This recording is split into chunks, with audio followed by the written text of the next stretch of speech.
नमस्कार। Economics Awadh classes YouTube channel पर आपका स्वागत है। आज की इस क्लास में हम लोग अनुकूलतम जनसंख्या सिद्धांत ऑप्टिमम पॉपुलेशन थियरी के बारे में अध्ययन करेंगे। अनुकूलतम जनसंख्या सिद्धांत को मॉडर्न थियरी, आधुनिक सिद्धांत भी कहा जाता है। सबसे पहले इसके अगर विकास की बात की जाए तो एक ब्रिटिश अर्थशास्त्री थे एडविन कैनन। एडविन कैनन ने 1924 में अनुकूलतम जनसंख्या सिद्धांत की वैज्ञानिक व्याख्या प्रतिपादित की। एडम कैनन जो हैं अनुकूलतम जनसंख्या सिद्धांत के प्रथम प्रतिपादक के रूप में माने जाते हैं। इनके जनसंख्या संबंधी विचारों को आधुनिक अर्थशास्त्री जैसे डाल्टन, रॉबिन्स, हिक्स, बोल्डिंग आदि ने समर्थन किया था। तो अगर क्वेश्चन पूछा जाए कि अनुकूलतम जनसंख्या सिद्धांत के वैज्ञानिक प्रतिपादक कौन है या प्रथम प्रतिपादक कौन है, तो एडविन कैनन है, जिन्होंने 1924 में जनसंख्या सिद्धांत का प्रतिपादन किया था। और इसके समर्थक अर्थशास्त्रियों में डाल्टन, रॉबिन्सन, हिक्स, बोल्डिंग प्रमुख अर्थशास्त्री हैं। अब सिद्धांत क्या कहता है? अनुकूलतम जनसंख्या सिद्धांत क्या कहता है? तो अनुकूलतम जनसंख्या सिद्धांत यह सिद्धांत स्पष्ट करता है कि किसी देश में जनसंख्या वृद्धि लाभदायक है या हानिकारक, और किसी देश में विकास के लिए कौन सी जनसंख्या जो है वह अनुकूलतम है। किसी देश में जनसंख्या जो बढ़ती है वह बढ़ी हुई संख्या उस देश के लिए लाभदायक है या हानिकारक। किसी देश में जो भी प्राकृतिक संसाधन पाए जाते हैं उनका प्रयोग करने के लिए कितनी जनसंख्या अनुकूलतम है, इसके बारे में अनुकूलतम जनसंख्या सिद्धांत बताता है। क्या बताता है सिद्धांत? सिद्धांत बताता है कि किसी देश के लिए जनसंख्या बढ़ना लाभदायक है या हानिकारक है। यह सिद्धांत यही बताता है कि अगर जनसंख्या बढ़ेगी तो उस देश में लाभ मिलेगा या हानि उस देश को प्राप्त होगी। किसी राष्ट्र के विकास के लिए कौन सी जनसंख्या अनुकूलतम होती है, यह सिद्धांत जो है यही बताता है। जैसे माना किसी राष्ट्र की जनसंख्या 10 करोड़ है, फिर जनसंख्या बढ़कर 20 करोड़ हो जा रही है, फिर जनसंख्या बढ़कर 30 करोड़ हो जा रही है, और फिर जनसंख्या बढ़कर 40 करोड़ हो गई है। तो इस राष्ट्र के लिए कौन सी जनसंख्या अनुकूलतम कहलाएगी? 10 करोड़ जनसंख्या अनुकूलतम कहलाएगी, या 20 करोड़ की जनसंख्या अनुकूलतम कहलाएगी, या 30 करोड़ की, या 40 करोड़ की जनसंख्या जो है अनुकूलतम कहलाएगी? तो ये सिद्धांत बताता है कि किसी राष्ट्र की अनुकूलतम जनसंख्या जो है क्या होगी। अगर किसी राष्ट्र की जनसंख्या कम है तो क्या होगा, और किसी राष्ट्र की जनसंख्या ज़्यादा है तो क्या होगा। किसी राष्ट्र की जनसंख्या कम है तो क्या होगा, और किसी राष्ट्र की जनसंख्या ज़्यादा है तो उसका अनुकूलतम स्तर क्या होगा। अब अगर बात अनुकूलतम जनसंख्या की करें तो क्या होती है अनुकूलतम जनसंख्या? तो अनुकूलतम जनसंख्या ऐसी संख्या जो किसी राष्ट्र के लिए प्रति व्यक्ति आय या प्रति व्यक्ति उत्पादन को अधिकतम कर दे, या किसी जनसंख्या पर लोगों का जीवन स्तर अधिकतम हो जाए तो उसे अनुकूलतम जनसंख्या कहते हैं। अनुकूलतम जनसंख्या किसे कहते हैं? वह जनसंख्या या ऐसी संख्या जो किसी राष्ट्र के लिए प्रति व्यक्ति आय या प्रति व्यक्ति उत्पादन को अधिकतम कर दे, या जिस संख्या पर लोगों का जीवन स्तर अधिकतम हो जाए तो उसे अनुकूलतम जनसंख्या कहते हैं। अनुकूलतम संख्या वह होती है जिस पर देश में प्रति व्यक्ति आय अधिकतम हो तथा प्रति व्यक्ति आय में वृद्धि होने पर जनसंख्या में वृद्धि होती है, उसे अनुकूलतम जनसंख्या कहते हैं। अब अगर परिभाषा की बात की जाए तो डाल्टन अनुकूलतम जनसंख्या की परिभाषा देते हुए बताते हैं कि अनुकूलतम जनसंख्या वह है जो प्रति व्यक्ति आय अधिकतम प्रदान करे, या कह सकते हैं कि जिस जनसंख्या पर प्रति व्यक्ति आय अधिकतम हो जाती है उसे डाल्टन जो है अनुकूलतम जनसंख्या कहते हैं। अब मान लेते हैं कि किसी राष्ट्र की जनसंख्या जो है 10 करोड़ है और उस राष्ट्र की प्रति व्यक्ति आय PCI जो है वह किसी राष्ट्र की जनसंख्या 10 करोड़ है तो उसकी राष्ट्र की जो है प्रति व्यक्ति आय मान लेते हैं 5 करोड़ है। जनसंख्या बढ़कर जब हो जा रही है 20 करोड़ तो प्रति व्यक्ति आय बढ़कर कितनी हो जा रही है 10 करोड़। इसी प्रकार से जनसंख्या बढ़कर 30 करोड़ हो जा रही है तो प्रति व्यक्ति आय बढ़कर 12 करोड़ हो जा रही है।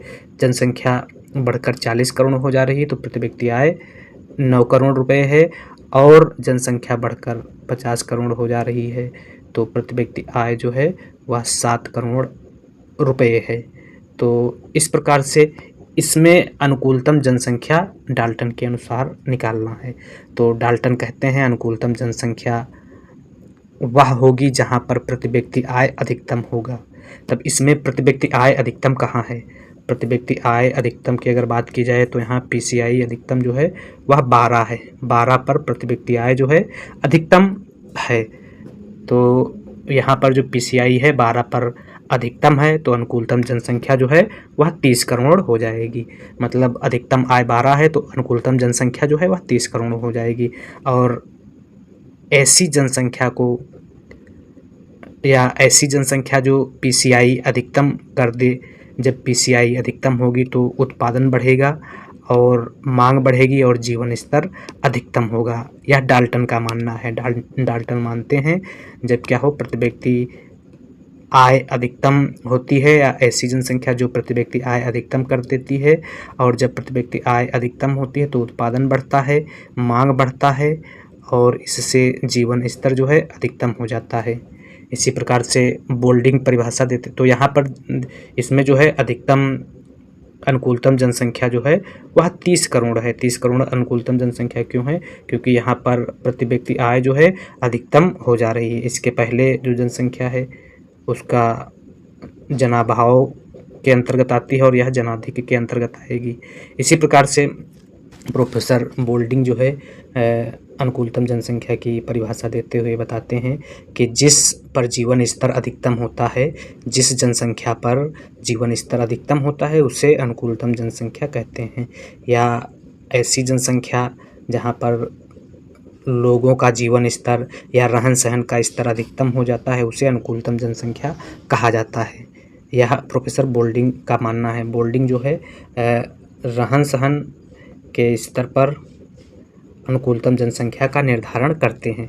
इसी प्रकार से हिक्स मानते हैं कि अनुकूलतम जनसंख्या वह है जिस पर प्रति व्यक्ति आय जो है वह अधिकतम होती है। हिक्स के अनुसार अनुकूलतम जनसंख्या वह है जिस पर प्रति व्यक्ति आय अधिकतम होती है। प्रति व्यक्ति उत्पादन अधिकतम हो जाए या प्रति व्यक्ति उत्पादन अधिकतम होने से लोगों का आय का स्तर ऊंचा होगा और जीवन स्तर ऊंचा उठेगा। तो प्रति व्यक्ति आय जहाँ पर अधिकतम होती है वहाँ पर जनसंख्या अनुकूलतम होती है और ऐसी जनसंख्या का प्रति व्यक्ति उत्पादन अधिकतम होने से लोगों का आय का स्तर ऊंचा होगा और लोगों का जीवन स्तर जो है वह ऊंचा हो जाएगा। इस प्रकार से प्रोफेसर डाल्टन, बोल्डिंग और हिक्स द्वारा दी गई परिभाषाओं से स्पष्ट है कि अनुकूलतम जनसंख्या जो है वहाँ होगी जहाँ पर लोगों का जीवन स्तर जो है ऊंचा होगा। जहाँ पर लोगों का जीवन स्तर ऊंचा होगा वहाँ पर अनुकूलतम जनसंख्या हो जाएगी। और लोगों के जीवन स्तर ऊंचा होने के साथ साथ प्रति व्यक्ति आय अधिकतम हो जाती है जिससे प्रति व्यक्ति उत्पादन जो है अधिकतम हो जाता है जहाँ पर अनुकूलतम जनसंख्या होती है। अब यह अनुकूलतम जनसंख्या का सिद्धांत जो है कुछ मान्यताओं पर आधारित है। क्या मान्यताएं हैं? जैसे जनसंख्या बढ़ने से कार्यशील जनसंख्या का कुल अनुपात जो है वह स्थिर रहता है। जैसे जैसे समय के साथ साथ क्या होता है, जनसंख्या बढ़ती है तो कार्यशील जनसंख्या का अनुपात जो है स्थिर रहता है। तो कार्यशील जनसंख्या में युवा आबादी जो है आती है। दूसरी मान्यता के अंतर्गत लिया गया है जनसंख्या वृद्धि के साथ साथ प्राकृतिक संसाधन जो है पूंजी, स्टॉक एवं तकनीकी ज्ञान स्थिर रहता है और उसमें किसी प्रकार का कोई बदलाव नहीं होता है। दूसरी मान्यता में क्या लिया गया है कि जनसंख्या वृद्धि के साथ जो है प्राकृतिक संसाधन, पूंजी, स्टॉक एवं तकनीक का ज्ञान जो है स्थिर रहता है, इसमें किसी प्रकार का बदलाव देखने को नहीं मिलता है। अब जनसंख्या के सिद्धांत की अगर व्याख्या की जाए तो जनसंख्या के सिद्धांत के अंतर्गत या अनुकूलतम जनसंख्या वह होती है जो प्राकृतिक एवं अन्य संसाधनों का अधिकतम उपयोग करने के लिए आवश्यक है। किसी राष्ट्र के लिए अनुकूलतम जनसंख्या क्या होगी? तो जहाँ पर प्रति व्यक्ति आय, प्रति व्यक्ति उत्पादन या लोगों की जीवन स्तर अधिकतम हो जाता है, वहाँ पर जनसंख्या जो है अनुकूलतम जनसंख्या होती है। अब ये प्रति व्यक्ति आय अधिकतम कम होगी या कब होगी? तो जब किसी अर्थव्यवस्था के पास प्राकृतिक संसाधन और अन्य संसाधन जो उपलब्ध हैं उनका प्रयोग करने के लिए आवश्यक होगी, तो तब क्या होगा? यह प्रति व्यक्ति आय अधिकतम होगी। तो किसी राष्ट्र के पास जो भी प्राकृतिक संसाधन उपलब्ध हैं उनका प्रयोग करने के लिए कितनी जनसंख्या की आवश्यकता है, यदि संसाधन का अधिकतम प्रयोग करना होगा, तभी प्रति व्यक्ति आय जो है अधिकतम होगी और लोगों का जीवन स्तर ऊंचा होगा। तो ध्यान देना है, अनुकूलतम जनसंख्या वह है जहां पर किसी राष्ट्र के पास जो भी प्राकृतिक संसाधन उपलब्ध हैं और उसका प्रयोग करने के लिए कितनी जनसंख्या की आवश्यकता होगी, यदि संसाधन का अधिकतम प्रयोग होगा तभी प्रति व्यक्ति आय अधिकतम होगी, लोगों का जीवन स्तर ऊंचा होगा और अनुकूलतम जनसंख्या देखने को मिलेगी। अब इसी सिद्धांत में जनाभाव अंडर पॉपुलेशन की बात की गई है। तो जनाभाव क्या होता है? तो जब किसी राष्ट्र की जनसंख्या जो है अनुकूलतम जनसंख्या से कम हो तो ऐसी जनसंख्या को जनाभाव कहते हैं। और इस स्थिति में प्रति व्यक्ति आय, उत्पादन या प्रति व्यक्ति आय जो है कम होती है। जनाभाव की स्थिति में जैसे जैसे जनसंख्या बढ़ती है, जनसंख्या बढ़ने के साथ साथ लोगों की आय, प्रति व्यक्ति उत्पादन बढ़ता है। क्यों बढ़ता है? क्योंकि राष्ट्र के पास जो भी प्राकृतिक संसाधन हैं उनका पूर्ण उपयोग नहीं हो पाता है। जनाभाव के कारण राष्ट्र के पास जो भी प्राकृतिक संसाधन हैं उनका पूर्ण उपयोग नहीं हो पाता है, इसलिए जनसंख्या बढ़ने के साथ लोगों की प्रति व्यक्ति आय, प्रति व्यक्ति उत्पादन बढ़ता है। जनसंख्या बढ़ने से प्राकृतिक संसाधन का पूर्ण उपयोग होगा और पूरा उपयोग होने से प्रति व्यक्ति आय एवं उत्पादन जो है वह बढ़ेगी। तो अनुकूलतम जनसंख्या में कम जनसंख्या होने पर जो है प्रति व्यक्ति आय कम होती है। ऐसे में जनसंख्या बढ़ने पर उत्पादन बढ़ता है, क्योंकि इस समय साधनों का पूर्ण उपयोग नहीं हो पाता है।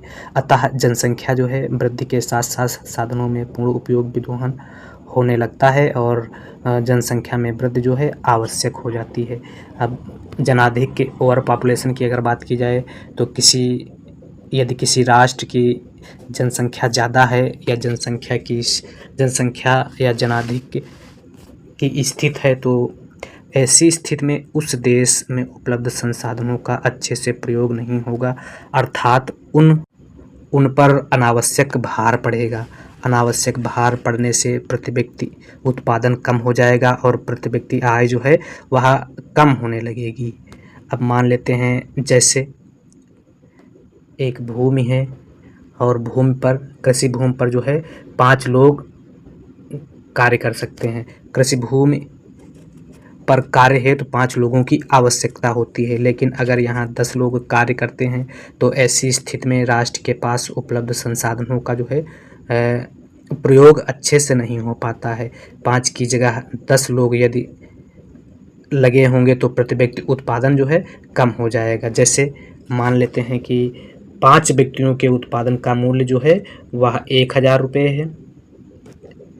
रुपये के बराबर है, तो इसका जो है PCI पर व्यक्ति आय कितना होगा? तो प्रति व्यक्ति आय जो है 1000/5 हो जाएगा, तो यह 200 रुपये हो जाएगा।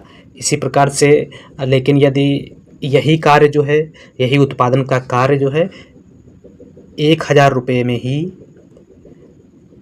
1000 रुपये के मूल्य पर ही 10 व्यक्ति मिलकर करते हैं, तो ऐसी स्थिति में प्रति व्यक्ति कितना हो जाएगा? जब 10 व्यक्ति मिलकर करते हैं तो ऐसी स्थिति में प्रति व्यक्ति आय जो हो जाएगी वह 100 रुपये हो जाएगी।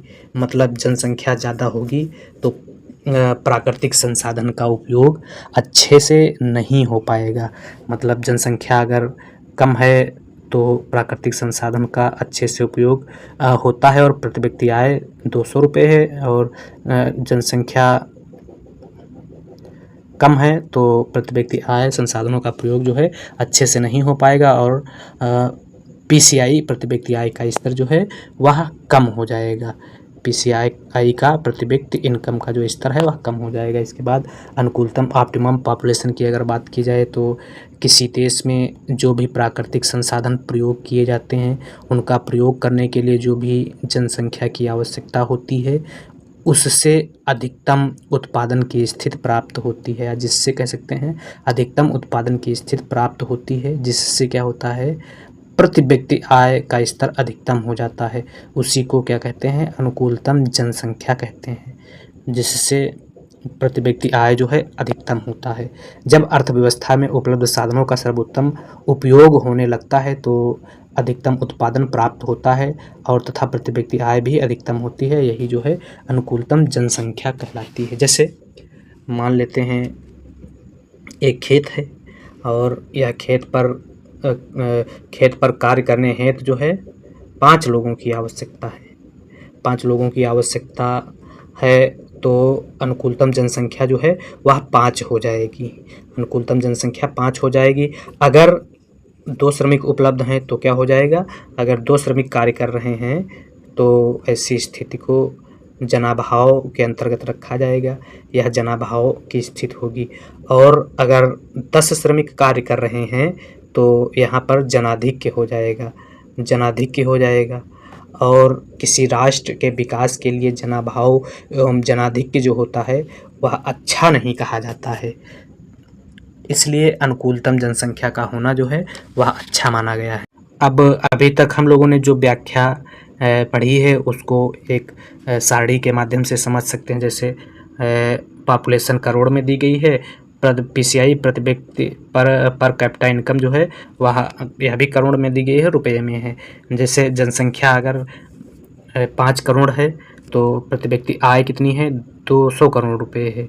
जनसंख्या बढ़कर 10 करोड़ हो जा रही है तो प्रति व्यक्ति आय 300 करोड़ रुपए हो जा रही है। जनसंख्या बढ़कर 15 करोड़ हो जा रही है तो प्रति व्यक्ति आय बढ़कर 400 करोड़ हो जा रही है। जनसंख्या बढ़कर 20 करोड़ हो जा रही है तो प्रति व्यक्ति आय मिलकर बढ़कर जो है 300 करोड़ हो जा रही है। और जनसंख्या बढ़कर 25 करोड़ हो जाती है तो प्रति व्यक्ति आय जो है यह घट रही है। घटकर कितनी हो जा रही है 200 करोड़ रुपए हो जा रही है, या 400 के बाद जो है घट रही है। तो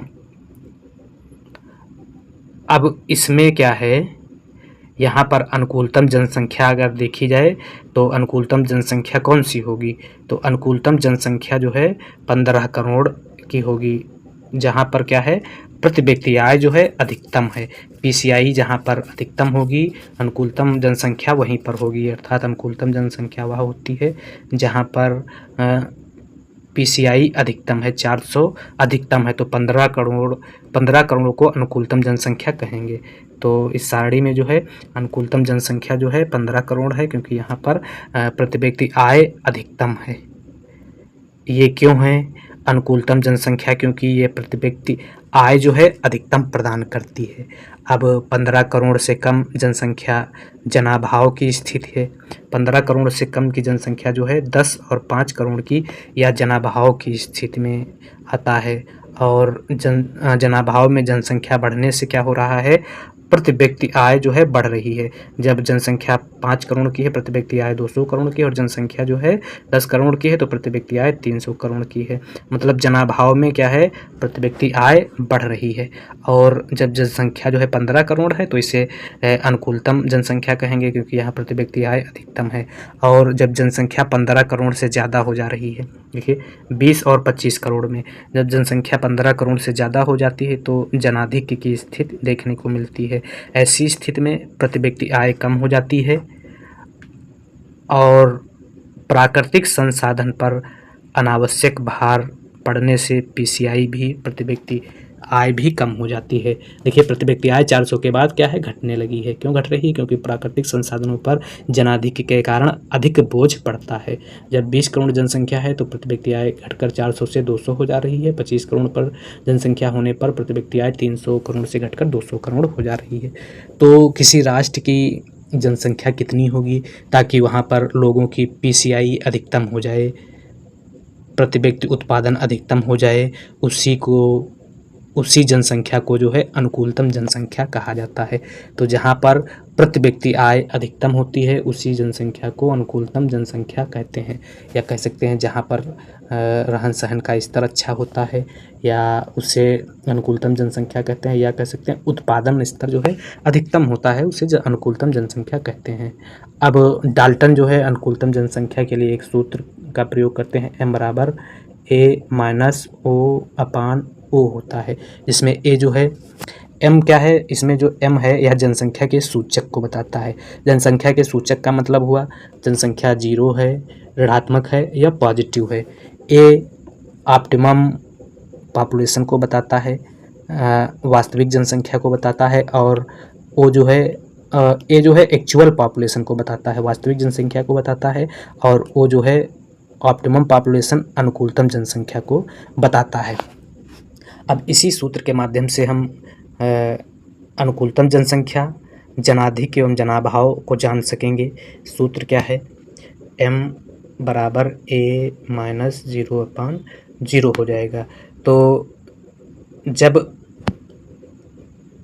क्या हो, आरेख में हम लोगों ने देखा था कि एक्चुअल वास्तविक जनसंख्या, अनुकूलतम जनसंख्या हमें प्राप्त हो तो निकाला जा सकता है। तो जैसे मान लेते हैं जब 15 पर क्या है, अनुकूलतम जनसंख्या है, 15 को अनुकूलतम जनसंख्या माना गया है, और वास्तविक जनसंख्या किसे माना जाएगा यहाँ पर, तो 15 को वास्तविक और 15 को अनुकूलतम जनसंख्या माना गया है। तो 15 से 15 घटाएंगे और 15 से ही भाग देंगे तो यह बचेगा 0। तो 0 जब m बराबर जब 0 आए, डाल्टन कहते हैं, तो यह अनुकूलतम जनसंख्या को बताता है, अनुकूलतम जनसंख्या को बताता है। इसी प्रकार से m निकालने के लिए जब एक्चुअल वास्तविक जनसंख्या कितनी है, तो वास्तविक जनसंख्या जब जो है 5 करोड़ हो, 5 करोड़ है, और अनुकूलतम जनसंख्या 15 करोड़ है और 15 करोड़ है, तो ऐसी स्थिति में क्या होगा, ऐसी स्थिति में यह जो आएगा ऋणात्मक आएगा m का मान। तो जब m का मान ऋणात्मक होता है तो जनाभाव की स्थिति देखने को मिलती है। और सारणी में हम लोगों ने देखा था कि 5 और 10 जब जनसंख्या होती है तो वहाँ जनाभाव की स्थिति मिलती है, लेकिन इसमें भी प्रति व्यक्ति आय जो है बढ़ती रहती है। तो जनाभाव की स्थिति होगी जब m 0 होगा तो अनुकूलतम जनसंख्या होगी, m ऋणात्मक होगा तो जनाभाव की स्थिति होगी, और जब m बराबर अनुकूलतम एक्चुअल पॉपुलेशन जो है 20 होती है और ऑप्टिमम पॉपुलेशन 15 होती है, और ऑप्टिमम पॉपुलेशन 15 होती है, तो क्या होगा, तो यह जो है पॉजिटिव में आ जाएगा। तो जब m बराबर धनात्मक हो, m पॉजिटिव हो तो जनाधिक्य की स्थिति देखने को मिलती है। और जनाधिक्य की स्थिति में भी जब अनुकूलतम जनसंख्या से कम जनसंख्या होती है या अनुकूलतम जनसंख्या से ज़्यादा जनसंख्या होती है तो जनाभाव की स्थिति देखने को मिलती है, और जनाभाव की स्थिति में प्रति व्यक्ति आय जो है वह घटने लगती है। तो जनाभाव की स्थिति में प्रति व्यक्ति आय घटने लगती है और m जो है धनात्मक होता है। और जनाधिक्य की स्थिति में जो है वह प्रति व्यक्ति आय जो है वह घटने लगती है, और m का मान जो होता है वह धनात्मक होता है। इसी प्रकार से जब जनाभाव की स्थिति होती है तो जनाभाव की स्थिति में m का मान जो होता है वह निगेटिव में होता है, ऋणात्मक में होता है, और ऐसी स्थिति में जनसंख्या बढ़ने के साथ जनसंख्या बढ़ती है, और जनसंख्या बढ़ने के साथ प्रति व्यक्ति आय भी बढ़ती है। और इसमें जो है m का मान ऋणात्मक होता है, जब जनाभाव होता है तो m का मान ऋणात्मक होता है। ध्यान रखना है 3 स्थितियां देखने को मिलती हैं डाल्टन के इस सूत्र से।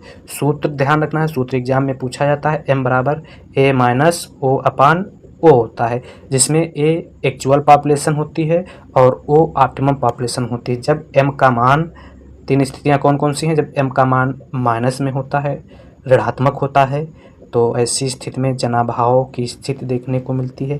जब m का मान 0 होता है तो अनुकूलतम जनसंख्या की स्थिति बताता है, और जब m का मान पॉजिटिव होता है तब जनाधिक्य की स्थिति देखने को मिलती है। यहाँ से कई प्रश्न एग्जाम में बनते हैं। जैसे m बराबर क्या होता है, तो यह a माइनस ओ अपान ओ, और m का मान ऋणात्मक हो तो जनाभाव की स्थिति होगी, m 0 हो तो अनुकूलतम जनसंख्या की स्थिति होगी, और m धनात्मक हो तो जनाधिक्य की स्थिति देखने को मिलती है।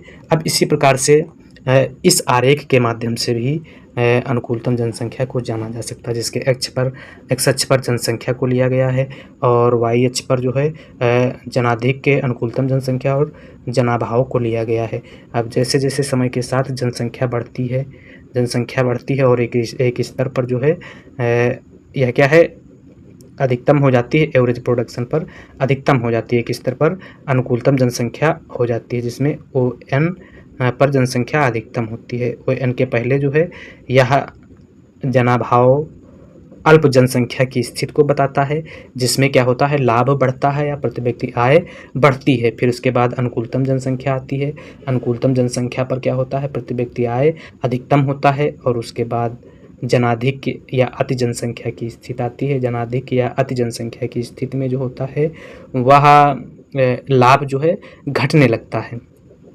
तो जनसंख्या बढ़ने के साथ AP जो है बढ़ता है और M बिंदु पर अधिकतम होता जाता है, और फिर जहाँ पर MN जनसंख्या अधिकतम होता है वहाँ प्रति व्यक्ति आय अधिकतम होती है, और इसी को क्या कहते हैं, अनुकूलतम जनसंख्या कहते हैं। और इसके पहले जो अनुकूलतम जनसंख्या के पहले की स्थिति है, यहाँ पर अल्प जनसंख्या जनाभाव की स्थिति पाई जाती है, जहाँ पर लाभ बढ़ता है, और अनुकूलतम जनसंख्या के बाद जनाधिक्य की स्थिति पाई जाती है, जहाँ पर लाभ घटता है।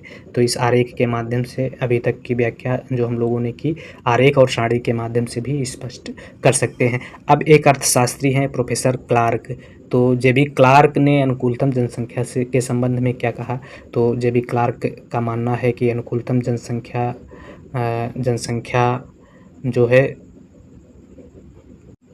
का बिंदु स्थिर नहीं रहता है, बल्कि उसमें जो है परिवर्तन देखने को मिलता है।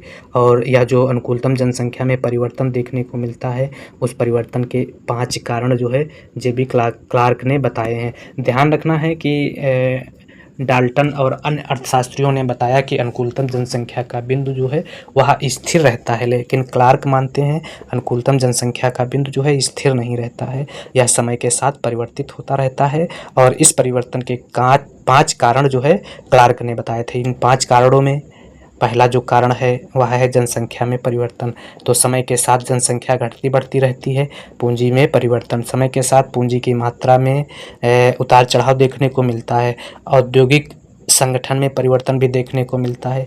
उत्पादन तकनीक में परिवर्तन देखने को मिलता है। समय के साथ उत्पादन की तकनीक जो है वह उन्नतशील या उन्नत होती चली जाती है। इसके अलावा उपभोक्ता की आवश्यकताओं में भी परिवर्तन देखने को मिलता है। इन परिवर्तनों के कारण जो है अनुकूलतम जनसंख्या का बिंदु स्थिर नहीं रहता है, इसमें परिवर्तन देखने को मिलता है। 5 परिवर्तनों के कारण किसी राष्ट्र का अनुकूलतम जनसंख्या का बिंदु जो है स्थिर नहीं रहता है, परिवर्तित होता रहता है। जैसे इस आरेख में क्या बताया गया है, जैसे किसी समय में अनुकूलतम जनसंख्या का स्तर अगर देखा जाए तो OP 0 है, यह किसी समय में अनुकूलतम जनसंख्या का स्तर था और ये स्थिर नहीं है।